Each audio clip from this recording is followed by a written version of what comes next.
Hey everyone, James Azar here with the Ciso Talk podcast. Welcome to today's episode. It's a very special one for me. It's with a dear friend, Laz Montano. He is the former CISO at MassMutual and someone who, when I first started in cyber in Atlanta, I met, and his words still resonate with me until today. And so, Laz, welcome to the podcast. Thank you for coming on. It's great to be here, James. It's great to be here with you again. It's nice to be remembered. It's well, I don't think you can be forgotten. For folks who don't know anything about Laz, let me give you just a little bit of an introduction into the legend we have on the podcast today. So Laz's most recent role, what a lot of people remember him as, is the CISO for MassMutual. But before that, he spent 4 years as the CISO at Voya, 9 years in MetLife, essentially going from IT risk governance to CISO. You were the second vice president of IT at Citi. You were at Travelers, and the list goes on. Laz has been doing this for a while, folks, so he's got a ton of knowledge when it comes to this kind of stuff. He's also been a board member with me at the NTSC before, and Patrick Gall's amazing organization for CISOs. Holds many certifications. Today, he's a board advisor and a virtual CISO. So for those of you that are needing just a little bit of a guiding help, you're about to get that here for free on today's episode. But if you want more of it, you'll have to engage with Laz for that. So Laz, a little bit, how'd you get started in security? I mean, what was your career path? Where did it all start? Yeah, so it's always funny to kind of look back because it wasn't a flashbang event. In fact, it was quite interesting because I happened to be doing a consulting gig. I was actually between my days at Citigroup Travelers, and I was there for a divestiture that was going on with Citigroup and Travelers and so forth. And I was actually doing a network gig, so not security at all, not related to anything that I'm currently doing or have been doing for so many years. And through a very tragic situation, the CISO at Travelers passed away. And that weekend, in fact, before I went home that weekend, we had talked. He was a big supporter in helping me getting all the transition, because I was still a consultant pretty much at that point. And about 2-3 weeks later, my contract was coming due, and I was actually transitioning. So I came in as an interim to help out with the transition from now, not just the networking piece, but then the CISO work, and then actually cut my teeth as a CISO under the Citigroup program, which, by all accounts was very well established. They had a lot of real formal policies, framework policies, all that stuff kind of well baked. And for me, it was basically trial by fire. And, from there, I just never turned back. And here I am. And now here you are, right? Yeah. You've survived. They say an average CISO survives in an organization 18 to 24 months on average. That's why when people always ask me when I go to be a CISO for a startup, they'll say, "Hey, James, what's your title?" I'm like, "Not CISO, anything but that." Anything but. I was like, "I'll be a chief coffee maker. You can call me, security guru, call me evangelist. Just don't give me the title that gives someone an 18 to 24 month kind of time frame." Why do you think that is, though? Why do you think predominantly today that CISO time frame is shorter than a congressman? Yeah, I think there's a lot of factors that play into it. Because of the nature of the role, and because more and more CISOs are at the crossroads of whatever significant innovations taking place, they're going to come under fire from a lot of different directions. The business, the technology folks, everyone's going to be coming in trying to justify or find a way to expand or do something that they needed to do and do it faster, cheaper, all those things. And I think for many CISOs, struggling, kind of to keep all those forces at bay, kind of being the traffic controller, having all the planes land. It's a difficult job. And if you don't self-destruct or burn out yourself, um, the chances are that as the organization is going through those changes, they're going to grow tired of you or what you've been doing. And it really takes you, the first part of that 3-year cycle to kind of establish yourself. You're going to have to get out there, communicate and whatnot. And then through the rest of the following couple of years, it's very, very hard to gain the traction and have the long-term commitment and relationship with all the leaders that you need in order to have a sustained role in an organization. So you see a lot of CISOs churning. Unfortunately, it's the way of the way it's been for quite some time. Yeah, it's very interesting when I speak to people, and we're going to get right into that here in just a moment, who are just wanting to get started in security. They go, what should I strive for? What should be my end result? And I'm like, anything but a CISO at this point.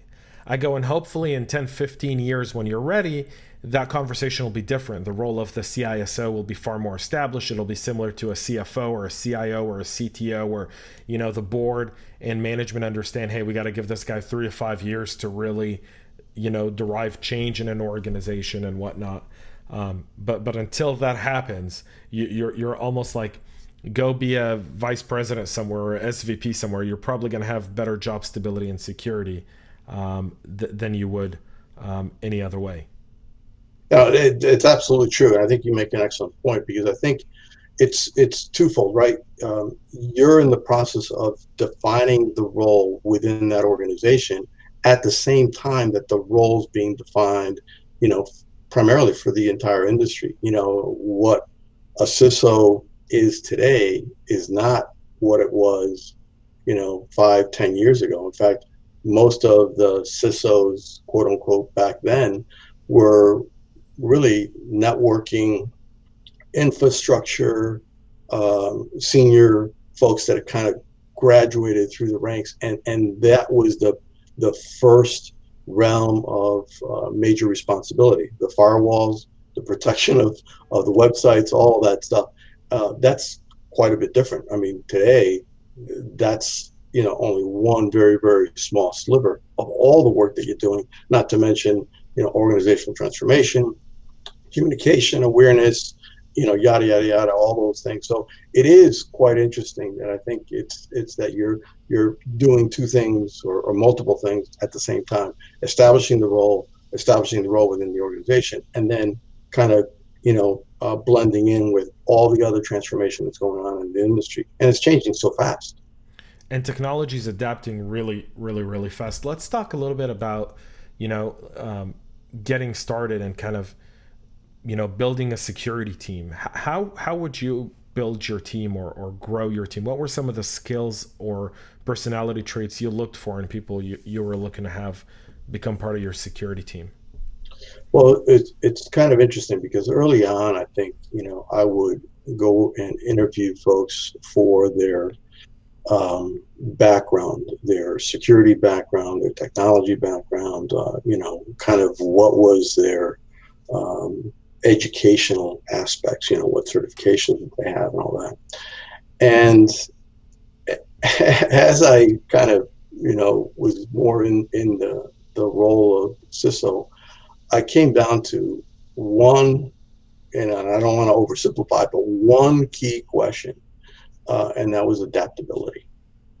And I think that becomes the key barometer of not only for the CISO, but also for the individuals in your team, because there's only one thing you can be assured of, and that is that you don't know what's coming down the pike. And the folks that are going to be able to adapt to that change and be flexible are going to be the ones that are going to be successful, and are going to be the ones that are going to be able to support the changing environment that you're going to have to kind of create.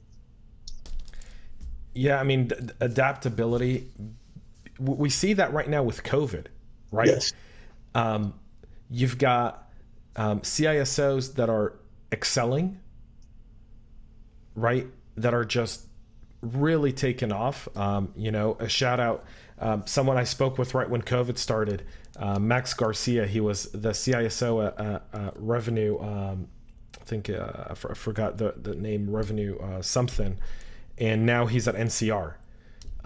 He just moved for CISO for NCR Financial Services. So congrats to Max. And he was saying, listen, we've built our entire IT and security program to be remote from the very beginning. He goes, the fact that we're now actually executing on it, he goes, we've spent everything so that people can work from anywhere. We never once wanted to limit a network or anything like that. And you saw the CISOs who had the traditional endpoint network in-house really struggle because they had desktops. They didn't even have laptops. And now all of a sudden you've got your people VPNing in on their own personal device into your corporate network. Adaptability was definitely something that needed to be had right now. And certain people had it and others didn't. Yeah, and it's funny because I think back to some of the former companies that I was at, and some of the biggest obstacles to, let's just pick that one area, remote work or work from home, besides the cultural and the HR kind of matters, some of the biggest obstacles to having that happen were the complainers, the whiners. I mean, whatever you did wasn't quite good enough to meet the litmus test of making it, transparent, easy to use. You had difficulties with all these things, password resets. I mean, it goes on and on and on. So you were never able to kind of flip the switch to actually embrace that organizationally. And what I found totally amazing this year was when COVID hit, companies had to adapt and make that transformation. And all those whiners, all the things that were not acceptable as far as, ease of use, complexity, all that went out the window or were accepted. And I think that that's kind of the analogous behavior that you get from many organizations for not all the work, but some of the work that the CISO is actually advocating for, right? It's the same kind of, yeah, we're going to support you, but don't make it too difficult. Yeah, we're going to do what you say with respect to access, but we don't really want multi-factor. Whatever that is, there's always the yes, but, and how do you get people to do it? Well, now we know the answer. You have some kind of a major event that causes people to either survive and accept or end up getting consumed. And it was interesting to see that unfold. It's great that you bring up adaptability, and we talk a little bit about COVID, and I feel like COVID's been over talked. I feel like it's been squeezed. If it was a wet rag, it's been squeezed, dried, squeezed again, dried, squeezed again, dried, squeezed again, and dried. And from a security perspective, people talk about the new tomorrow, the new buzzwords. Now that I get in my email, I've had to adjust my spam filter in my emails because a lot of the marketing stuff that I get now is the new tomorrow. And I'm like, there is no new tomorrow. There's no new reality. There is, as humans, we adapt, right? If you don't adapt, you die. Like all things in the animal kingdom, like all things on planet Earth, right? You adapt or you kind of wane off, you go away. We look at a CISO's role right now, and it's been elevated in the enterprise. COVID has elevated the role of the CISO. I know multiple CISOs, and I don't know if you've had the same experience, speaking with the community, but they're getting calls from their CEOs, not once a quarter, not once a month. It's once a week now. It's a half hour, an hour of the CEO's time to talk about, remote work, the transformation, what are some of our risks, and so forth. Have you seen the same thing? And then how would you leverage that now in order to elevate the role of the CISO? Yeah, and I think, I in my former roles, at MassMutual and Voya and MetLife, probably to a lesser extent in MetLife, and I think it has more to do with how far back we go. But the more recent roles, the role of CISO at least for me, had been elevated. I had access to the CEO at MassMutual, besides my direct report. At Voya, I actually had a dual reporting structure. I had a reporting structure that went through the technology head as well as the enterprise risk management head. So there was already an acceptance of the significance and the importance of that role for many of those organizations. I think what was kind of interesting with COVID is that because the whole remote work was so, I guess, unanticipated in terms of a complete switch, that I think everybody at first was saying, my gosh, are we going to be able to survive? It was almost like the hurricanes that come up the Northeast. Are we going to be able to survive the flood levels, in New York? You remember back when we had the whole lower part of Manhattan, Wall Street and all that stuff flood. And there was instances where corporations had their data centers down on the lower floors.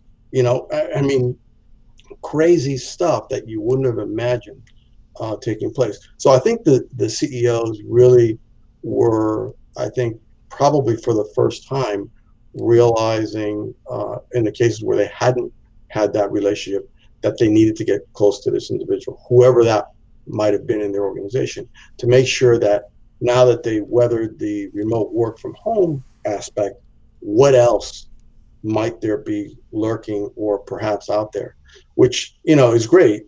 But I think to your second question, what is it that you do now that you've got the attention, right? Right.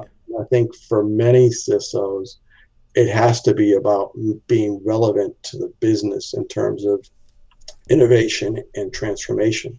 Because if it becomes about the next big catastrophe or the next big, technology snafu, you're going to lose not only the CEO's interest, but most of the senior management's interest. So it's got to be about where is the company going, and how is the work that the CISO and their organization, how is that tied and connected and actually pulling in the same direction as the rest of the company. For many, keep in mind, because the CISO has almost always been kind of the hurdle, the police, the inhibitor, the safety net, they've always kind of not been necessarily included in a lot of those plans. So I would say to any of the CISOs that if now is the time that you're getting those conversations to happen, take advantage of it, but make sure that you become and continue to be relevant with respect to what's going on. And for some, that means you got to get educated on what the whole business aspect is that you may not have taken an interest in before. That's such a good point, because so many times we see this as kind of being a dropped opportunity, and now it's time for prime time, as one would say. It's really prime time. We're right there. This is our opportunity. You're a board advisor, and you sit on multiple boards, and so and you've reported to a bunch of boards, obviously, and very big organizations. What's kind of like one thing that before a CISO walks into a room to brief a board, that the board is looking at or talking about before a CISO walks in? I think that for many boards, that I've spoken at, and actually afterwards, speaking with a number of the board members, it always comes down to because you keep in mind, at least the CISO in many roles it's a very narrow window, once a quarter, if you're lucky, or twice a year, or maybe only once a year, which means that the very first time you've got an incredible responsibility to not only convey whatever the message is about the program that you've got, but you've got to earn the trust, or at least set up the discussion such that the folks in the organization can believe what you're saying. Because for many board members, it becomes about, can I believe the CISO? Can I trust that they're doing what they need to be doing? And most importantly, how do I know if they are, and how do I know if they're not? So uh, I think for many systems that um, critical junction becomes a very, very telling sign as to whether or not the board is going to then believe and accept everything that you're saying about where the program is, why you need to make a change left, change right, and everything else comes on the heel of that. So it's kind of critical that conversation comes off very well and credible. Oftentimes, when you speak to boards, you've got predominantly, I'd say, in the I work a lot with startups. So the boards that I talk to are predominantly a lot of times private investors or VCs. Um, and with VCs, I don't see the same conversations from a board level, from a Yeah, question perspective, like I do from private investors. yeah, yeah, Two yeah. very, two very, very different conversations. I think that's the maturity of, the makeup of a board. Yeah, and I mean with VC type, startups, it's basically, they're looking at the watch, saying, okay, what have you done for me lately? How are we making the change? Cost becomes a critical factor. Where, when you get to a more established board, it really comes down to, reputational considerations. What are we going to do for the longevity of the reputation of the firm, stakeholders, all that. Is the CISO doing everything not only to protect the company, the stakeholders, shareholders, but the board, and CEO. And you see when it goes wrong, the hunt is for the scapegoat. Who didn't do what they should have done that now has created whatever terrible situation may have occurred, where there was a data loss situation or patching, failed patching situation, and then you have the scapegoat.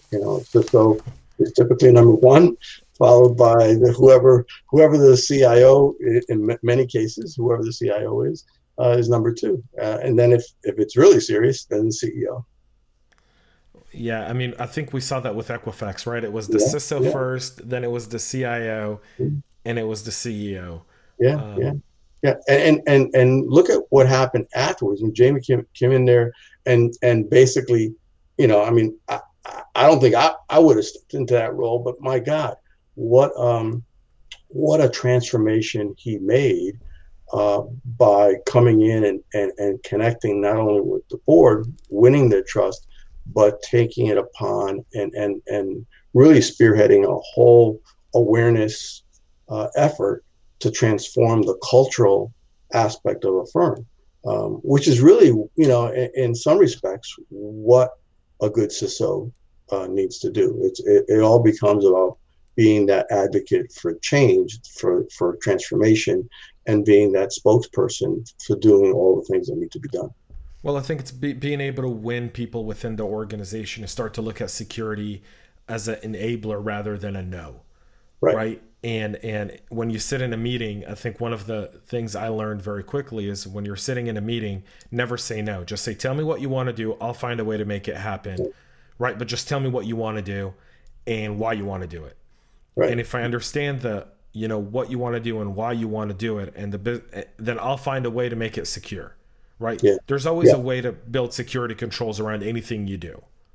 Yeah. And I think you're absolutely right. And I think that where that becomes a little bit of a rub is when you have a CISO then who steps into that and takes on more of the design or architectural aspects of what needs to be done, then they're going to step on toes. So it's a delicate balance between, tell me what needs to be done, and then I'm going to define the parameters by which you can do that, but stopping short of designing the approach, because it's like anything else. the technology folks, the infrastructure folks, the application folks don't necessarily want the CISO coming in and saying, this is how you're going to design it. So it is a little bit of a delicate balance between, you know, getting people to trust you that you're going to provide the parameters or the framework for what needs to be done, but you're not going to step in there and say, step aside, let me show you what needs to be done, code it this way, or design it that way, or architect the network this way. In some cases, you need to be prescriptive, but it is a delicate balance. It's a really delicate balance, and it's a very, it's all about the relationship, right? It's not what you say, it's how you say it, right? And it's that relationship, and those relationships always tend to come in handy in situations like that, right? A lot of times you don't even, one thing I learned from another CISO was, don't call out the people in a meeting. Do the meeting, hear everything in, absorb the information, take them out to lunch, talk to them, throw out some ideas, watch them, adopt them, take it back and go, here's a better way for us to do this. Here's a way for us to cut down our development life cycle. Don't look for the credit yourself sometimes. Let someone else take a credit for your idea, because that's how you achieve security. And then in turn, that's how you achieve kind of peace and tranquility within your own role when you don't have to deal with putting out fires. Yeah. And I think that the really successful CISOs are ones that are not ruling with an iron fist or, a dictatorial kind of approach on this is what needs to be done and this is what doesn't or can't be done, but more through influence, conversion, winning people over. And you're right. And it's sometimes easier said than done, because, when you're in that hot seat and everyone is basically pushing at all different sides, it's sometimes very difficult to have the wherewithal to know that you got to step back and have that side conversation and do the influencing part. There have been times, I hate to admit it, but there have been times where, in the middle of a meeting, I said, no, hell, I'm not doing it that way. That's just not going to happen. But those were few. And I learned from those and probably ended up having to apologize and back away from that. But you get in the moment, and I can see where, it is difficult. And I think, for CISOs, especially starting out, don't think that you're going to walk into a room and have the wherewithal to, the wisdom, the expertise and all that, to have a very calm demeanor, et cetera, and be able to take all the arrows and not lose your cool. That's not going to happen. If it is, my hat's off to them, because I've struggled with it. It's hard. Well, you bring up a really good point, which is kind of that inner office politics, the game of who has more influence in an organization, right? Sure. The infrastructure architecture guys, the DevOps people, the technology people, the marketing, the business and it's a constant kind of battle of powers and of the willing. And a lot of times you find security being caught in the middle of a bunch of politics, where security just sits there and it's just a lame duck. Yes. Yeah. And I think, and I've gone through this myself, where I've insisted on having the security architect report to me, only to find that a better application or structure is having the security architect within the architecture team and the infrastructure organization, but having them guided it back into the CISO, or having them, tied in some way so that their comp and so forth else is influenced by that, but not necessarily tied to the CISO. So, the ideal, which is kind of counterintuitive, the ideal CISO is one that influences everybody and doesn't necessarily have to get his or her hands dirty with all the office politics that have to go on. That would be the idea. If you could sit there and basically have the right architecture, framework, the policies, the compliance requirements, et cetera, and have as few people reporting to you as possible, you'd be a happy person. Yeah, that would be like the ultimate role, right? That would be being, Tom Brady. Tom Brady's about to find out this year, very, very hard, what it's like to not play on a Bill Belichick team. Um, That's exactly right. Yeah. um, you know, it feels like I'm a Niners fan, and it feels like when Joe Montana left the 49ers to go to the Chiefs, I have a very, very eerie feeling that this is going to be Tom Brady's Kansas City Chiefs. Well, it'll be interesting to see what happens this year with that. When let's look at a little bit about aspects of security. Um, you've been through a bunch of different in your different roles. You went through a bunch of different digital transformations, but you were predominantly in the insurance industry, which, but by all means of a situation, is an industry that's keen to several types of different kind of cyber incidents, right? Yeah. The non-cyber social engineering side of it is, the traditional insurance fraud, the, fake claims, the whatnot. But then the type of cyber incidents we do see with a lot of insurance companies is the fake digital claims being made by threat actors in order to get money out of those companies, steal data, steal the policy information, so that they know, hey, all these companies have this X amount of dollars. We're going to go attack them with this, asking for this amount of dollars in ransom because we know they'll pay it because that's what their insurance will cover, essentially. How do you start to navigate those? How did you start to navigate those threat factors and identify those? And what kind of technologies did you look at from not from a vendor perspective, but rather from an internal perspective to solve those issues?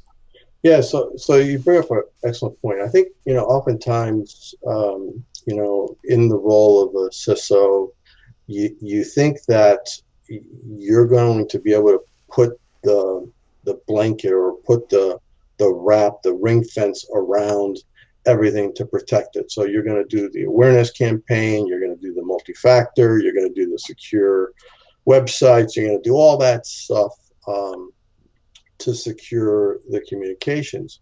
But what was really interesting, this happened at several companies. I won't go into specifics for any one, but what was really interesting is that the threat actors, that were really motivated on, financial gain by perpetrating, whatever they were going to do in terms of impersonation, et cetera, they stopped directing their attacks at the corporate infrastructure. So oftentimes what would happen is we would lock down the access with the websites. We would have multi-factor. We would have all these things in place, and we'd have logging to be able to get geo tracking on where people are coming from, et cetera, et cetera. But the main focus for those threat actors was the individuals, the consumers, and getting them doing something to impersonate them, or getting them to click on something where they now can assume control of that account. And once you have the account, their Gmail account or whatever the account is, now you can perpetrate just about anything, because now you can see what kind of communications they had with their advisor. You can see, possibly even do some keystroke logging and whatnot, capture their passwords. You can get all kinds of information, which now becomes very, very difficult to detect and protect at the back end, because now the crime, if you will, is basically now, unless you put in all kinds of hoops and obstacles on the back end, are you really, James, are you really, unless you do all kinds of stuff on the back end, it would become transactions of fraudulent amounts up to, small things, 10,000, 20,000, things that were not that significant that would typically get covered. But were causing more and more fraud. I think for me, one of the most eye-opening things was that for a while, my role as CISO actually was more consumed with fraud and fraud prevention than it was with infrastructural components to prevent, thwart, detect, and respond to cyber threats, which is, you wouldn't think that would be the case, but because the threat actors found the least, vulnerable, or the thing that they could attack and basically usurp, that's what they went after. And it wasn't until much later where we ended up, and I think many organizations now, banking, I think, was probably the lead one, where you had the text back, the verification, some kind of, easy to use, easy to employ multi-factor. And now even some of the other firms, I think Fidelity and a couple of others, are using voice recognition, biometrics, et cetera, which makes it very, very difficult to impersonate the consumer. But impersonation of the consumer was number one to all of the cyber crimes we were getting. It was almost like a 10 to 20 to 1 in terms of that type of crime versus somebody actually trying to come in our front door, trying to access data on a back end. So you brought up a very interesting point, which I think is a very, very important debate to be had nowadays. Should fraud be under the title of the CISO? Should fraud be an entire category under the CISO? Because a lot of times fraud's under the CFO or somewhere along, the financial or business team. And it has some crossover with IT and security, but typically the crossover is, hey, we're investigating this. We need the IT logs for this. And by the way, explain what we're looking at, because we don't know what we're looking at.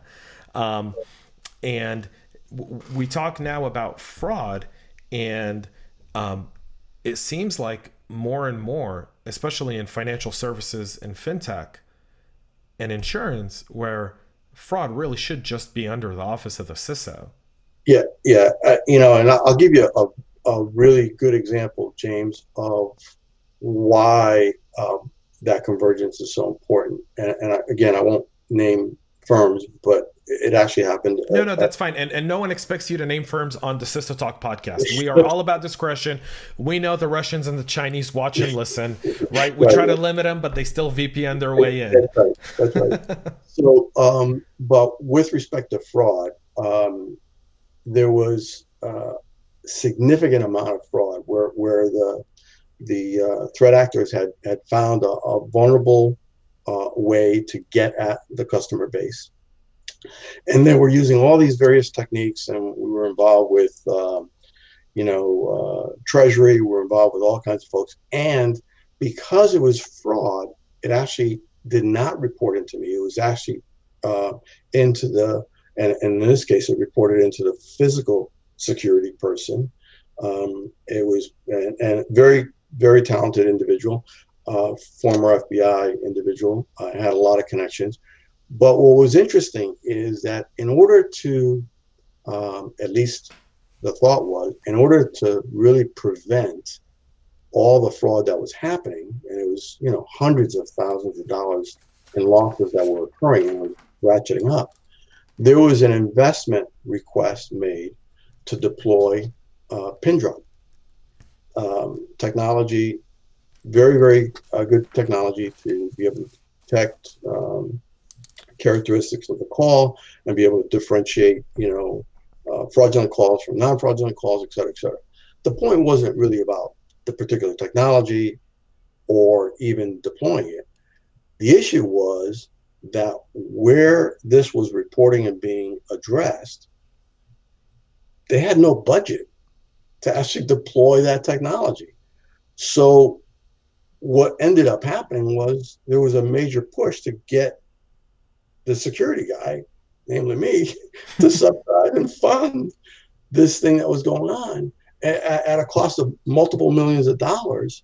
And it wasn't that I was against doing it, but the reality was that instead of stepping back from the scenario and saying, look, what we really need to do is re-architect how the whole customer experience works with respect to, requisitioning cash withdrawals from our, whatever investment accounts.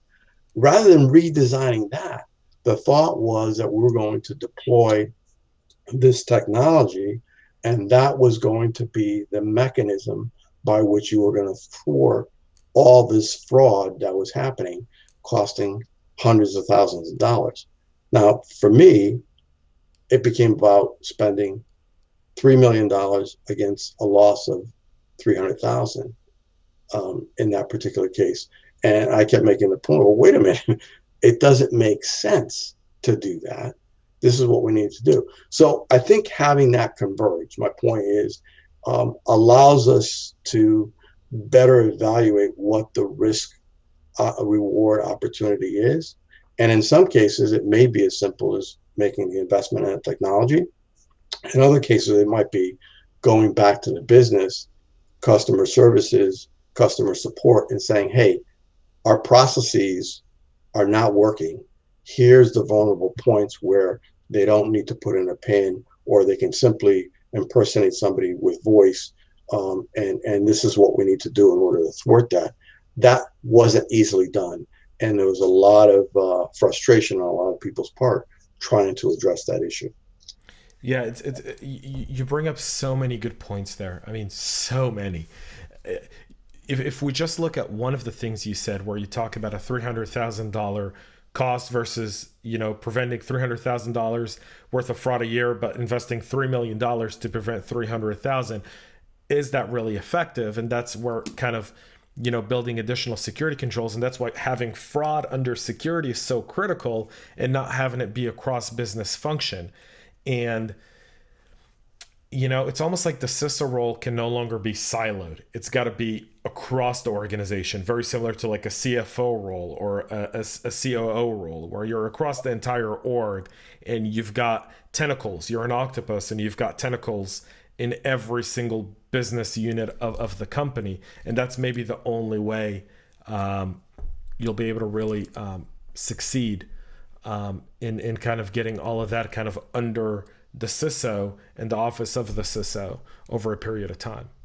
Yeah, and I think, I think there's a lot of arguments that have been made about trying to bring, convergence of physical security and, digital security, bringing that together, or cybersecurity, bringing that together, fraud prevention, certainly, even to some extent, even some elements of compliance.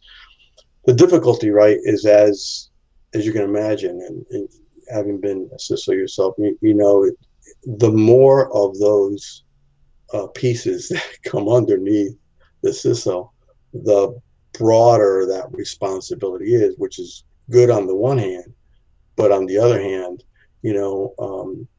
it's tough to keep all those plates afloat, and that means you need to have the right organizational structure to really manage that effectively, and that is, I think, the crossroads that we're at for many organizations. It's about the CISO kind of evolving from the cyber czar, role to that, more encompassing, enterprise role, and elements across the enterprise rolling under the CISO.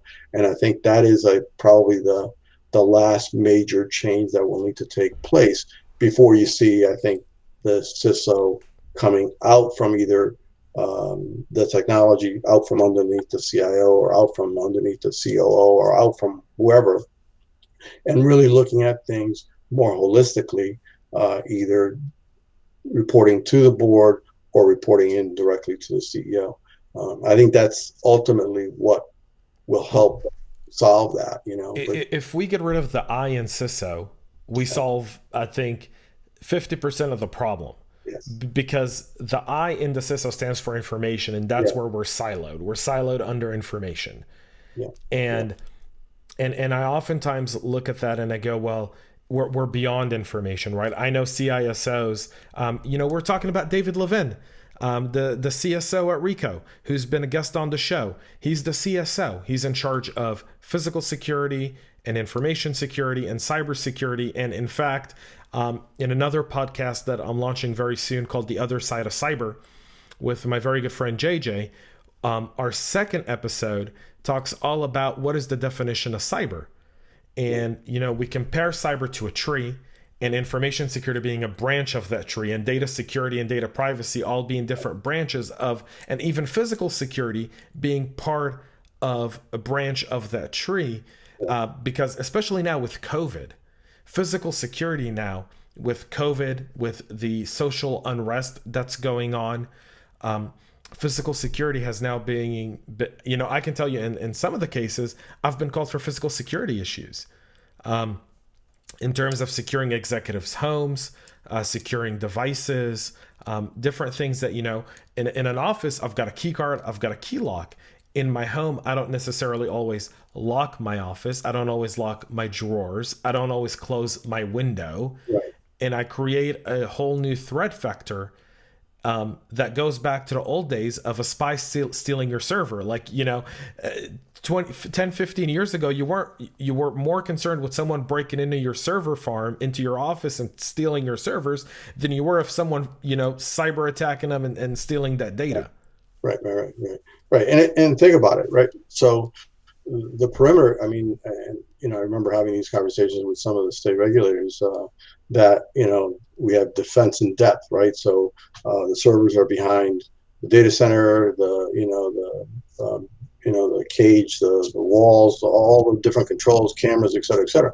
Well, now you've got devices that you've essentially extended out beyond your physical perimeter, beyond, to whatever house, your house, right, my house, et cetera, et cetera. Now, I just need to do some social engineering, figure out what I want to get, who most likely has it, and now I'm targeting their house, just like you said, getting that device. More than likely, maybe the device doesn't lock, or if it does, I look for another way to compromise it, but at least I have a physical asset, which ordinarily I wouldn't have had it been behind corporate doors, et cetera, or even if I did have it, I wouldn't have had the same access. So it taxes that security in a way that for many people, I don't think they completely anticipated or fully understood that. I don't think we've seen the full impact of what COVID will do as far as cyber and physical security transformation. I don't think we've seen that yet. Yet. I will say this. You bring up a really good point, which is we take 2 steps forward, we come back 1 step.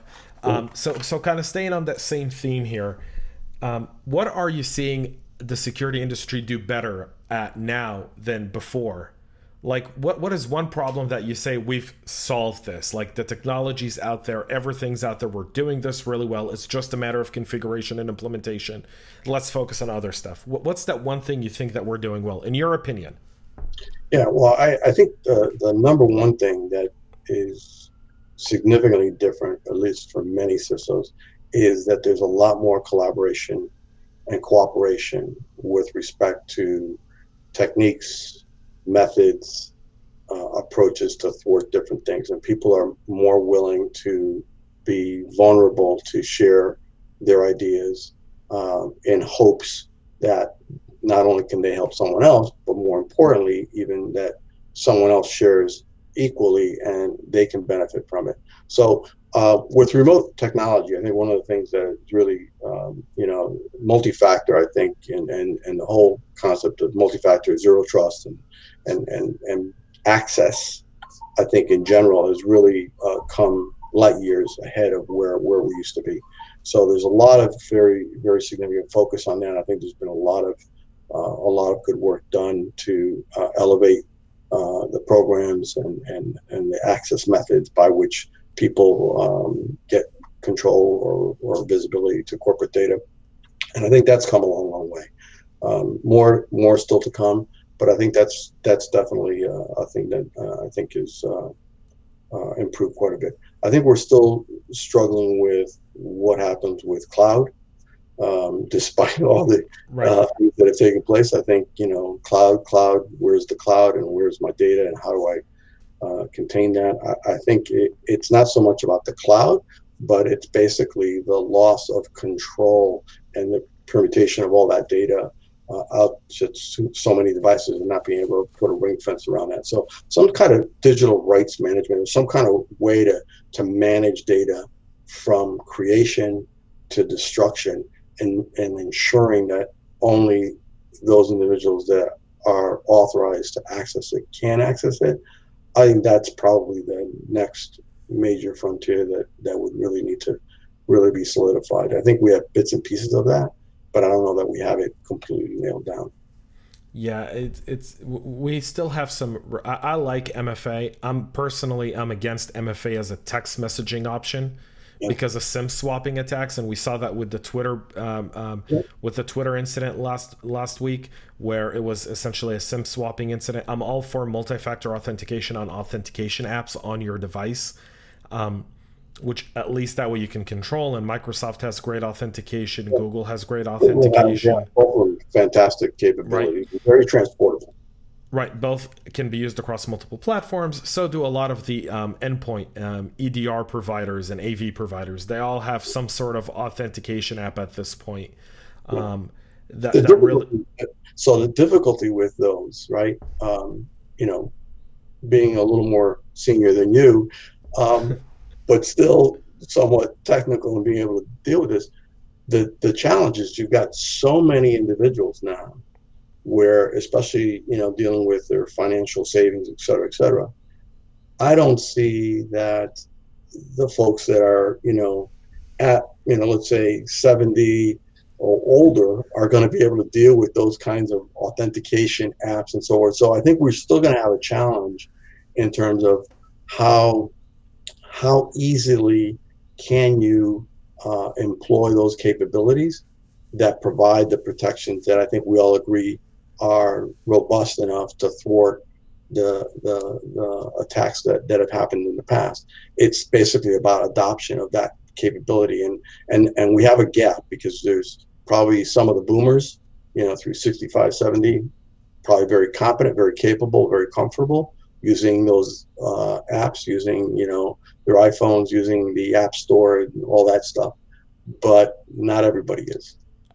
well, I mean, and you bring up a really good point here, and that point to me is solved by like how we have data classification, data segmentation. We do the same with our users. So we create user segmentation where we go, hey, if it's anyone between the ages of, like, let's say 18 to 40, we know that these people are savvier. They all have smartphones. The smartphone adoption rate there is 100%. These people all know how to use apps. And so you can employ that technology with those people effectively without creating any deviation, because there's no deviation. Right. Whereas then as you start to look at the older population, you start to look and segment your users and then create levels of redundancy so that you're able to serve those customers easily. I know, I still know people. I was in Israel for a month. I came back a few weeks ago, and I went to Israel. One of our DevOps team was in Israel, and I had to do a 2-week quarantine. And then for 2 weeks, I was free, man, alive and well, and enjoying the beach and enjoying the awesome food and beautiful people of Israel. And in one of the very interesting thing is because I still have I'm an Israeli citizen as well as a U.S. citizen. And so when I went to do several specific things within the Israeli government, they very much had it segmented. So because of my age, I could do way more things online. But for example, other people I know in Israel who are in their 60s and 70s, they still have a phone number they call. They still get services by going to the local office.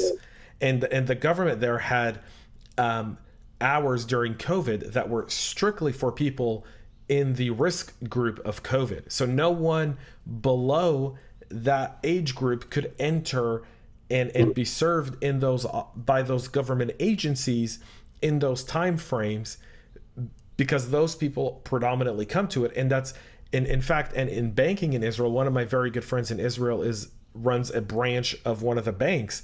And I was asking him, I go, well, who comes into your branch? And he goes, it's predominantly people over the age of 50. Yeah. He goes, those people still walk to the branch. They don't go to the ATM. They want to walk up to a teller. They want to fill a form. They want to sign it. They want to see someone count the money in front of them. And they want to put it in an envelope, stuff it in their bags, and walk out. Yeah. No app deposit for their checks. Right. And so it's very interesting to see that. Whereas in like here, my Chase Bank now, there's no teller to talk to. I've got a self-service machine. Yeah. Right. The only people that are in there are trying to sell me something, a mortgage, an investment, a 401k, whatever. But no one's really. But I think this whole conversation really kind of underscores the challenge that I think, at least in the financial sector, and it's probably going to be the case in many other sectors as well. I mean, you got telehealth going on, and how do you deal with that? How do you do that in a secure way? Some elderly are not going to be able to necessarily use it. So we've got to come up with ways that you can consume or leverage or make use of the technology in a way that suits who you are and what you're comfortable doing. And I think that is going to be the next big challenge for us, especially in the whole world of cyber, because it'd be nice to say, hey, use this app or this thing or whatever, and we solve the access and identification and impersonation issue, but it's not going to be that easy. Yeah.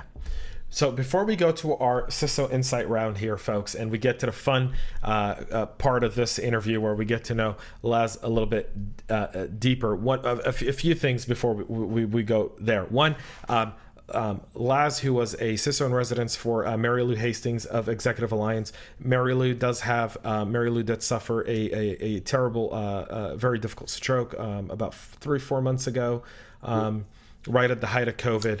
Unfortunately, Executive Alliance is now being kind of taken apart, sold off, but there is a fundraiser for her. The link is at the bottom of this video. So if you're watching on YouTube, the link to her fundraiser is at the bottom of this video. If you're listening on our audio platforms, the link is right there. It's ran by her son.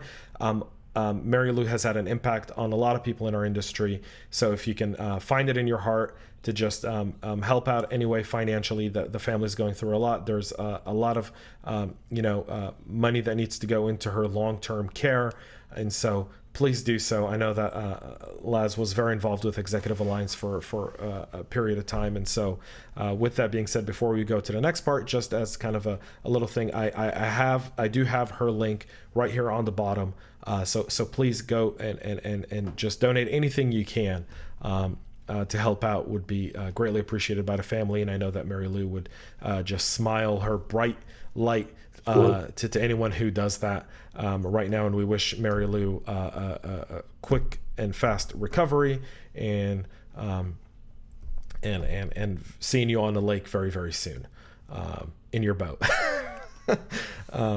So with that being said, folks, we're going to go into our CISO Insight round. It's Laz, this is our favorite part of the show. 6 questions, get to answer 1 word or less. You only get to expand if I ask you to.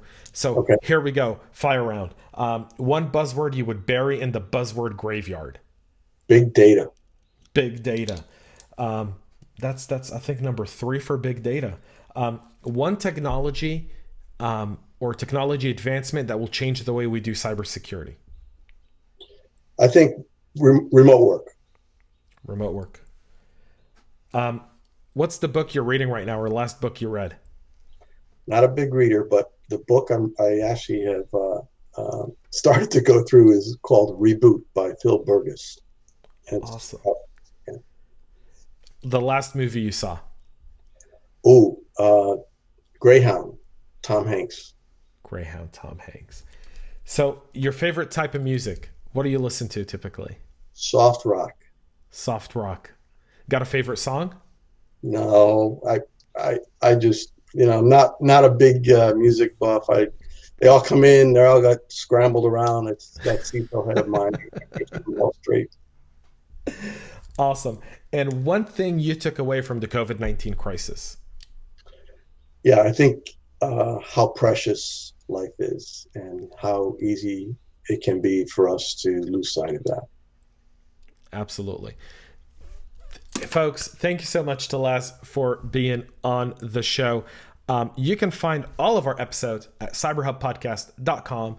If you're listening right now, make sure you subscribe, give us 5 stars, comment. You can reach out to Laz or myself on LinkedIn. Look us up. Our names are right now on the screen in front of you, or if you're listening, they're in the description, and I'll put our LinkedIn links right in the description box. So all you got to do is just click there. It'll open right into your app. You can hit connect and make sure you let Laz know, I heard you on Ciso Talk, so that way he knows you're connecting if you haven't done that way, and he'll accept your connection. Some people won't accept connections, or you get the connections and then you get spammed. So if you connect with either one of us and your first email is check out my great revolutionizing cyber technology, I'll mute you. That's right. I will mute. Please, you use this to interact and learn and build relationships, because that's how this world rotates, based on relationships. I met Laz 2 years ago in beautiful Washington, D.C. He shared a few words with me that until today resonated, Don't focus on anything, focus on your program, build it up, and everything else will fall into place. And that's been my true guiding star in my most recent CISO role. So I greatly appreciate it, folks. Laz, thank you so much for coming on the show. Thanks so much, James. It was a real pleasure, and keep doing what you're doing. It's great to have you connect so many of us together. So appreciate it, and it was really good to be here. Thank you. Perfect. Thanks, folks. So again, make sure you subscribe and